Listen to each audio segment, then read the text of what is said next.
Comme je l'avais promis, je reviens aujourd'hui sur la vidéo intitulée « Le pouvoir insoupçonné de la femme ».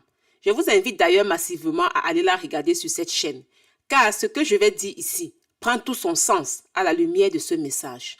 Nous connaissons tous cette parabole forte, laquelle l'homme quittera son père et sa mère et s'attachera à sa femme, et les deux deviendront une seule chair. Oui, ce n'est pas une phrase ordinaire, surtout pas. C'est une loi spirituelle, sociale et émotionnelle.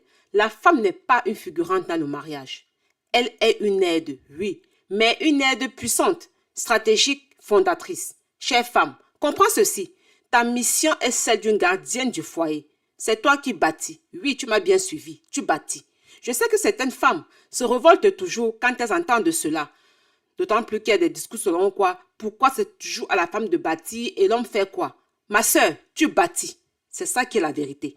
Si tu veux un foyer épanoui, paisible et durable, tu dois être consciente de ton rôle.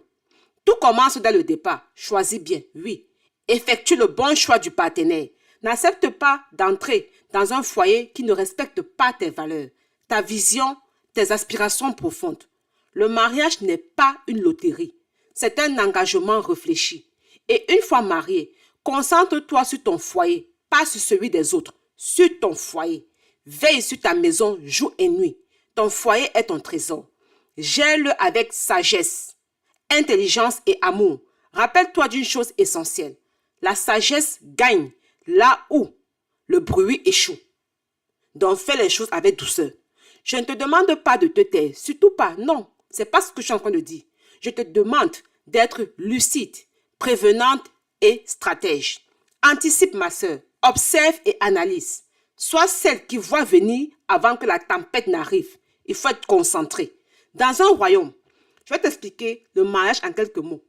Dans un royaume, ce ne sont pas toujours les décisions qui viennent directement du roi. Détrompe-toi.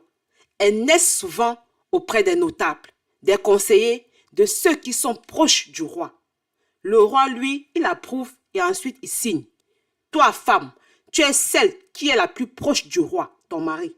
Tes paroles, ton attitude, ton comportement, l'influence, je dis bien l'influence, bien plus que tu ne l'imagines.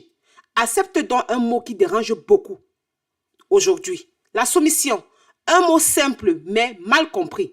La soumission n'est pas l'humiliation, ce n'est pas l'effacement, surtout pas. C'est une force maîtrisée, une intelligence relationnelle, un choix stratégique. Essaye et tu verras comment ton influence grandira auprès de ton mari, comment ton foyer gagnera en paix et comment ton mariage deviendra un espace de stabilité.